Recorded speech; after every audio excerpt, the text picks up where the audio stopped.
Hi, ladies and gentlemen. I'm Tanya June Moore here live at the Sedona International Film Festival 2016. And we have another wonderful filmmaker with us. Please introduce yourself and your film. I'm Jim Sadwith, and my film is Coming Through the Rye. And we were just talking, and this is based on a true story. Yes, based on my story. And please elaborate on that. Well, the movie is about a 16-year-old boy played by Alex Wolff.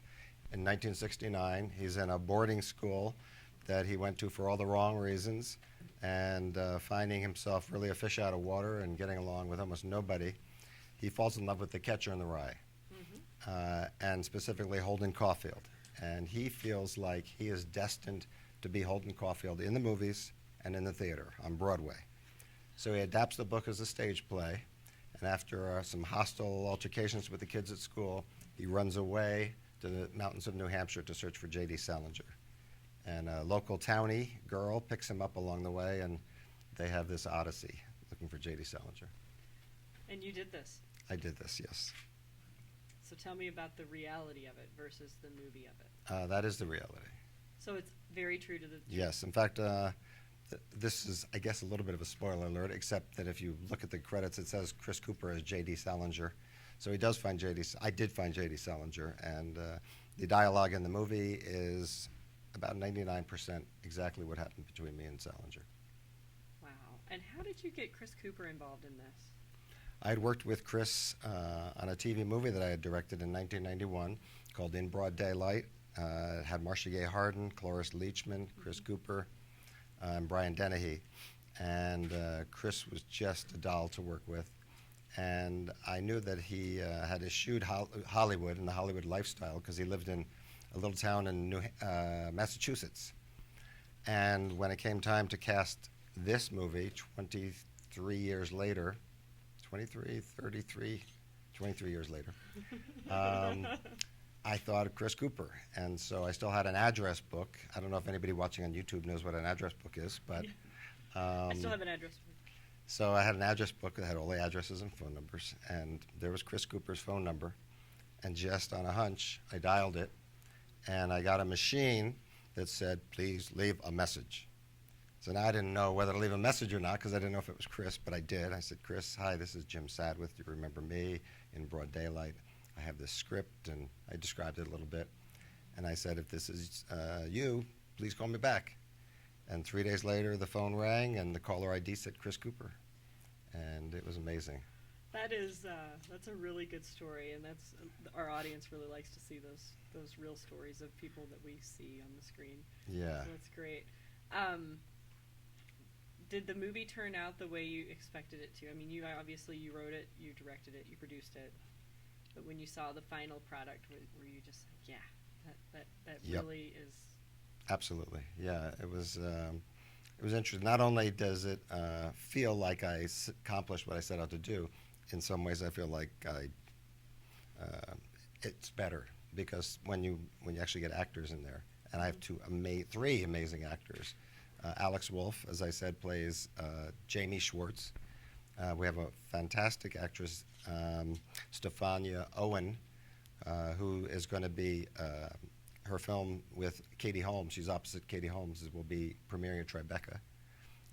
Alex is in My Big Fat Greek Wedding 2. He's just been cast opposite Mark Wahlberg in a big movie. He's on an HBO series. Anyway, they're both amazing. And Chris Cooper, amazing. Right. So you feel, I can see it. You feel very blessed. And yes. And the buzz is good. The buzz is really good. Yeah, we won the Audience Award at the inaugural Coronado Island Film Festival. We've been accepted at a lot of the top regional festivals in the major cities, in addition to Sedona. And we're very excited about that. And we're excited to see where it goes from here. Yeah. What's it mean to you to be here at the Sedona International Film Festival? Well, this is one of the top festivals, top regional festivals. And so to get invited is just a real validation of what you've done. It's an amazing festival. My God, I had no idea that just first of all, everybody's so friendly. It's a real community because the theaters are right near each other. The parties are unbelievable. It's been terrific. And we have tagged at the Filmmakers Festival, and I think it fits that very well. Yeah, I've connected with a lot of filmmakers here, and it's been really rewarding. How have the screenings been so far? We sold out both of our screenings before I even got here, so that was really encouraging. The audiences were fantastic. One of the screenings was 9 o'clock p.m. It's a rough time here in Sedona. On a for people Monday that don't night, no know. less. Yeah. So I was concerned, but we filled the theater, and everybody stayed for the Q&A in both screenings, and they were fun. And how was the Q&A? Lively, fun, great questions. Yeah. Yeah. Is it difficult to talk about? Not difficult. Is it fun, I should say, to talk about this experience in your own life as compared to the movie? I mean. Yes, it's the filming of this was much more cathartic than I ever expected it to be, because the film is also, aside from this theme of perseverance in the face of adversity, because J.D. Salinger was a recluse living in the mountains of New Hampshire. Nobody knew where he lived, and everybody we came in touch with said they never heard of the guy in his town because they were protecting him. So the themes are perseverance in the face of adversity, but it's also courage in the face of bullying, because I was bullied at this boarding school. And I didn't realize till after we were done making the movie what a cathartic experience it would be. Wow, thank you for that, because I think a lot of filmmakers, and we've interviewed several this week. We're winding down today, and they have talked a lot about the emotion of after the film is over. They've done everything that they've done, and now they're putting their heart on the line. And with this one being so personal to you, do you feel relief now that it's finished? I feel relief, and it's funny. This is my 7th festival, and I've gone to the screenings in all of them. And when we were at the first festival where we premiered, I had seen this movie so many times on the computer, on TV, that I just didn't know if I could stand to watch it one more time. And we got in the theater, and they did a tech check, just, a couple of little pieces of the movie to make sure it looked good and sounded good. And it was up there, and I was like, whoa! It was a whole different thing. I sat through that screening. I was on the edge of my seat. It was fantastic, and I've been at every screening since. I fall in love with it every time it screens. Well, and there is something completely different about seeing a movie on a big screen. And we just discussed this at lunch. Movies take on a whole different feeling when they're bigger than life. And it seems that was your experience. Do you feel that this is a movie that people really need to see on the big screen? Absolutely. I actually had, before this started, I was worried about it, because it's a small, intimate movie with 2 small kids. Yeah. But no, the big screen is just the opposite of what I thought. It just brings you right in to their story, their emotions, their love story, and the big screen is the only way to go. And so, actually, we haven't shown it to any distributors yet, because they don't. Most of them don't come to these regional festivals. Right. And so I'm really determined that they see it on a big screen, if at all possible. Mm-hmm. So at the end of March, we're actually going to have a screening in Los Angeles for distributors and friends and the public, and at the Chinese Theater, and hopefully get some distributors in there to see it on the big screen instead of on their computers while they're eating lunch. Right. And that's a new way. We've talked a lot about distribution this week with many people, and this is the first time we've had somebody say, yeah, I'm going to do a screening just for distributors. So I think that's really brilliant. Where can people catch up with you on the web? We've got you have a trailer, and we've got a trailer coming through the Rye movie.com. We've got Facebook, Coming Through the Rye. okay. We have Twitter, although I haven't really keeping up on that well enough, but basically Facebook and our and if website. they Google Coming Through the Rye, Absolutely. If you then they'll if you find Google it. Coming Through the Rye or Coming Through the Rye movie, you'll find it. And on our website, we've listed all the festivals we've been in and where we're going. We've got 9 more festivals between now and the end of April, and that's just the ones we've heard of. Wow. Are there questions? Elliot?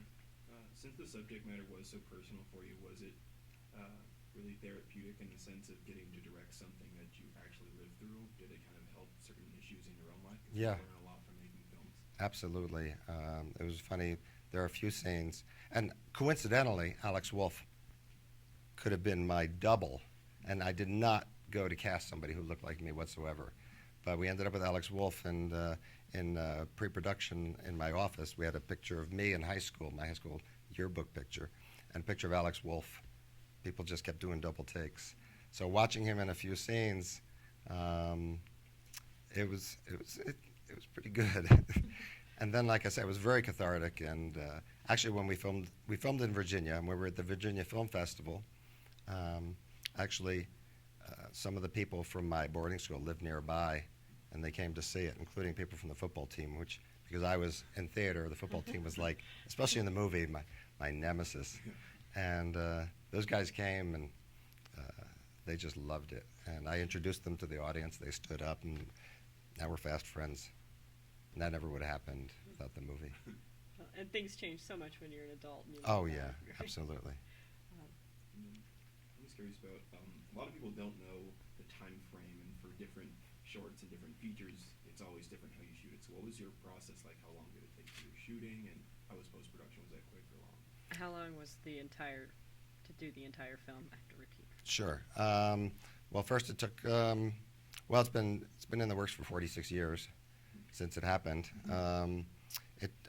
First I thought I was going to write a book, so I spent almost a year writing a book, and then I looked at it and said, I'm a screenwriter, not a novelist. So then I adapted that book into a screenplay, which took about 3 months. Then I decided to send this to studios would be crazy. It would never get made because most things don't, unless it's your big comic book or a novel or you've got Tom Cruise attached. So I decided to raise the money myself and went online to learn how to do that and formed a limited partnership and learned how to make up a business plan. It was unbelievable what you can get online. So that took a couple of months to figure out the partnership and the business plan. I started raising money in Valentine's Day of 2014, and we were shooting by October. And then we shot for 23 days, timing it with the fall because this is a fall story. And then post-production we finished in April, May. So a couple of years, well, long time for the story part, but the 23 days is a pretty tight shoot. Yeah. But I was used to that. I had a career in TV movies and miniseries and drama pilots, and 23 days would have been, oh my God, a luxury. A luxury. Most of them were 18, 19, or 20 days. Any other questions? No questions? Nope. I like Keep it. going. Yeah. You said you had Just doing TV research. experience. Yes. Did that really help the way you shoot things because it's such a quick fire system and you have to deliver in a short amount of time? Did that aid?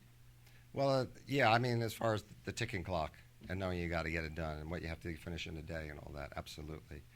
But I wanted this to feel like an indie feature. I really was pretty careful with shot selection and, yeah, I didn't want it to look like TV. Thank you. What did you shoot it on? We've had a lot of that. The this Red week. Dragon? Did you shoot it? Yeah. So there's your. We've had that a lot this week. What camera are you using? We've had some people who shot on film. Here this week. Well, It's been interesting. 35 millimeter and 16 millimeter. So. I saw a movie shot on an iPhone called Tangerine. It was pretty impressive. It looked great. Technology is definitely cool. Yes. I'm just curious, after all of these experiences, are you still a Catcher in the Rye fan? Is that? Oh yeah, sure, absolutely. Would you consider it your favorite book of all time?